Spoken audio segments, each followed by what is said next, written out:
मैं तो हर बीजेपी के सांसद को भी चिट्ठी लिखूंगा कि ये लड़ाई आपकी बीजेपी की पार्टी की नहीं लड़ाई है, ये लड़ाई देश की लड़ाई है, ये लड़ाई आज़ादी की लड़ाई है, हमारे देश के अंदर जनतंत्र को कायम रखने की लड़ाई है। कहीं पे ये लोग एमएलए खरीद लेते हैं, इनके पास तो बहुत पैसा हो गया, एमएलए खरीद के सरकार गिरा देते हैं। कहीं पे ये लोग ईडी और सीबीआई के केस करके एमएलए तोड़ के सरकार गिरा देते हैं। अध्यादेश है, ये पूरे देश की आज़ादी के ऊपर वार है, ये देश के आधार के ऊपर, फाउंडेशन के ऊपर वार है। हेमंत जी के साथ हमारा काफ़ी समय से बहुत एक तरह से भाई का रिश्ता है। मैं अगर जनता सरकार चुनती है और सरकार के पास जनता के सपने पूरे करने के लिए, उनकी ज़रूरतों को पूरे करने के लिए सारे अधिकार होने चाहिए। ये एक तरह से संविधान के साथ छेड़छाड़ कर रहे हैं, संविधान के बेसिक मूल्यों के साथ छेड़छाड़ कर रहे हैं। हेमंत जी के साथ हमारा काफ़ी समय से बहुत एक तरह से भाई का रिश्ता है, मैं अगर कह सकूँ तो। और आपस में हम लोग कई विषयों पे समय समय पे चर्चा करते रहते हैं। आप सब लोग जानते हैं कि हम पूरे किस तरह से दिल्ली के लोगों के साथ हुई पिछले महीने बहुत बड़ा अन्याय हुआ। दिल्ली के लोगों का बहुत बड़ा अपमान किया गया, उनके जनतांत्रिक हक छीन लिए गए। सुप्रीम कोर्ट ने बहुत क्रांतिकारी फैसला दिया। सुप्रीम कोर्ट ने कहा कि दिल्ली के लोग जो सरकार चुनते हैं, उस सरकार को काम करने के लिए सारी शक्तियां प्रदान की जा रही हैं। सुप्रीम कोर्ट ने सारी शक्तियां दिल्ली की सरकार को, दिल्ली यूनियन टेरिटरी माना जाता है, इसलिए समय समय पे मोदी सरकार ने हमसे बहुत सारी शक्तियां छीन ली थी। लेकिन 11 मई को सुप्रीम कोर्ट ने आदेश पारित करके वो सारी शक्तियां दिल्ली के लोगों को वापस, दिल्ली की चुनी हुई सरकार को, कि दिल्ली के लोग जिस भी सरकार को चुनेंगे, चाहे इस पार्टी की चाहे उस पार्टी की, उस सरकार को काम करने के पूरे अधिकार होंगे।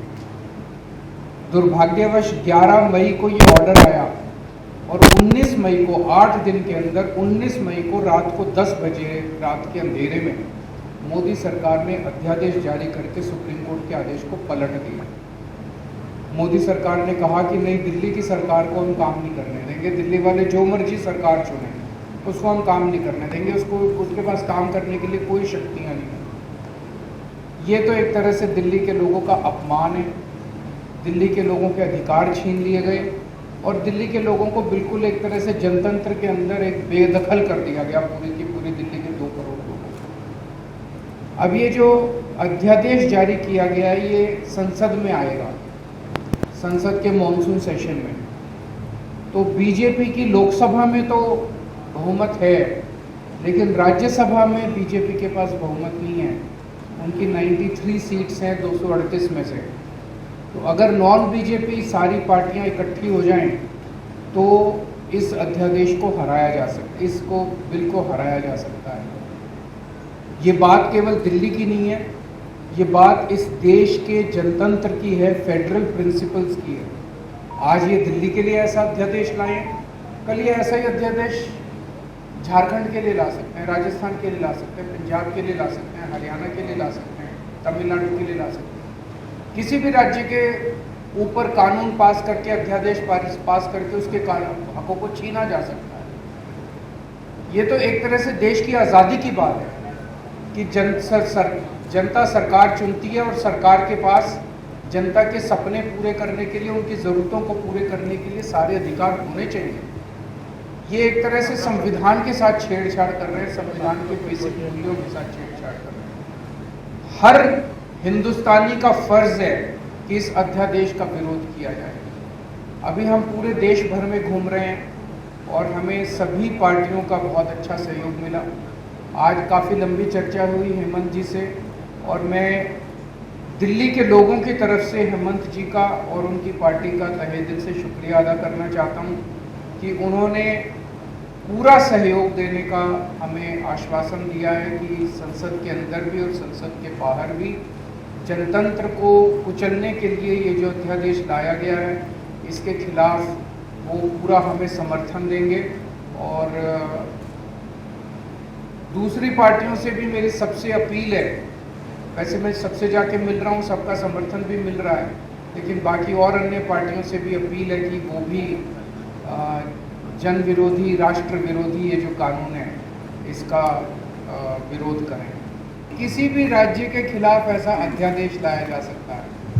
पूरे देश के अंदर हम देख रहे हैं कैसे गैर बीजेपी सरकारों को तोड़ के, मोड़ के, खरीद के गिराया जा रहा है।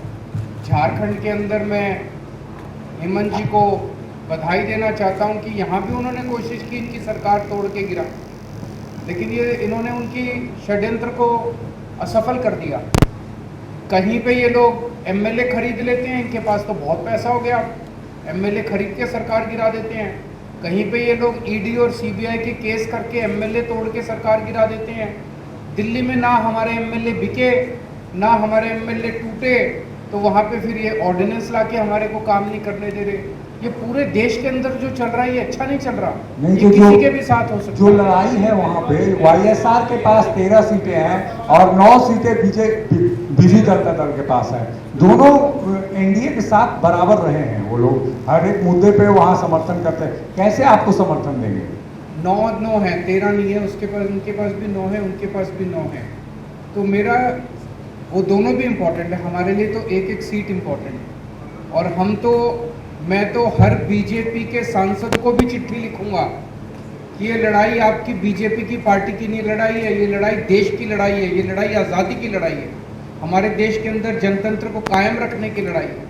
और मेरा दिल कहता है ये बिल पास नहीं हो सकता संसद से। केजरीवाल जी, जिस तरह से कांग्रेस अब तक इस पर किसी भी समर्थन पे बात नहीं किया है और राज्यसभा में इस अध्यादेश को गिराने के लिए कांग्रेस की अहम भूमिका है, तो क्या कांग्रेस से बातचीत आगे बढ़ी है? बढ़ेगी, जरूर बढ़ेगी, क्यों नहीं बढ़ेगी। हमने उनको टाइम मांगा है और हमें ज़रूर उम्मीद है कि वो टाइम देंगे भी, और वो संसद के अंदर इस ऑर्डिनेंस को गिराने में, मतलब मैं सोच नहीं सकता कि कोई भी पार्टी इस अध्यादेश के पक्ष में कैसे वोट कर सकती है। और ये जैसे मैंने कहा, मेरी लड़ाई नहीं है, पूरा देश देख रहा है, पूरा देश देखेगा। तो कांग्रेस को ये तय करना है कि वो जनतंत्र के साथ है, संविधान के साथ है, देश के 140 करोड़ लोगों के साथ है, या मोदी जी के साथ।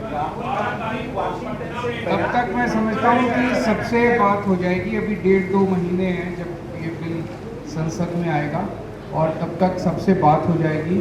और आप चिंता मत कीजिए, विश्वास कीजिए मेरा कि जनता के सामने सभी पार्टियों को झुकना पड़ेगा। जनता के सामने, जनता सुप्रीम होती है जनतंत्र के अंदर। और एक केजरीवाल ये जो एक सवाल है आपसे, अध्यादेश है, ये पूरे देश की आज़ादी के ऊपर वार है, ये देश के आधार के ऊपर, फाउंडेशन के ऊपर वार है।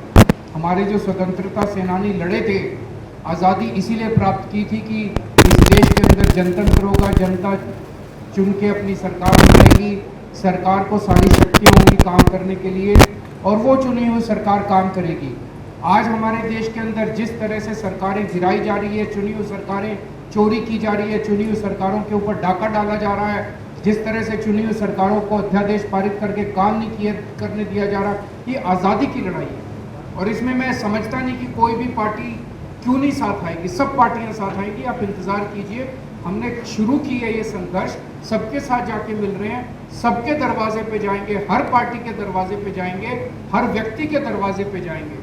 140 करोड़ लोग, हमें अब वेस्ट बंगाल का साथ मिला, तमिलनाडु के लोगों का साथ मिला, बॉम्बे के, महाराष्ट्र के लोगों का साथ मिला, पंजाब के लोगों का साथ मिला, झारखंड के लोगों का साथ मिला, सारे देश भर में हम जा रहे हैं, सब लोगों का साथ मिल रहा है, क्यों नहीं साथ? बायोम जो है मेडिकल प्रिपरेशन का एकमात्र संस्थान, जहां है complete digital classrooms, video lectures, student tracking system, library facility and 100% result oriented rankers batch. Biome, Hinoo एवं नगरा टोली, Ranchi.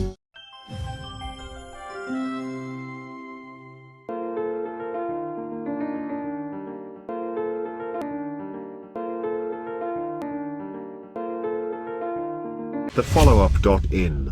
Like, share, and subscribe. www.thefollowup.in